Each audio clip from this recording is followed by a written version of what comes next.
مەلائیکەتەکانی خوای پەروەردگار سەڵاواتت لەسەر لێ دەدەن، دوعای بەخێرت بۆ دەکەن. جا لەوە خۆشتر هەیە مەلائیکەتەکانی خوای پەروەردگار سەڵاوات لەسەر عەبدێکی زەعیفی وەکو من و تۆ لێ بدات بەهۆی چیەوە؟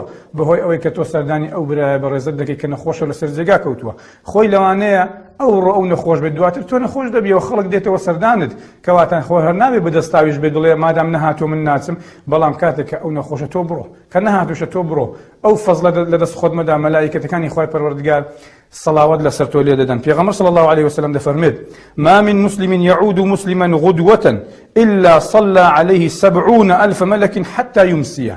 دەفەرمێت هەر کەسێک لە بەیانیدا بچێ سەردانی برای بەڕێزی خۆی بکات و کە نەخۆشە، ئەوە 70,000 مەلائیکەت لە بەیانیەوە کە چووی هەتا وەکوی ئێوارە سەڵاوات لەسەر تۆ لێ دەدەن. ئەو کەسانێک کە بە شەو دەچن یان بە ئێواران دەچن سەردانی نەخۆشەکان دەکەن.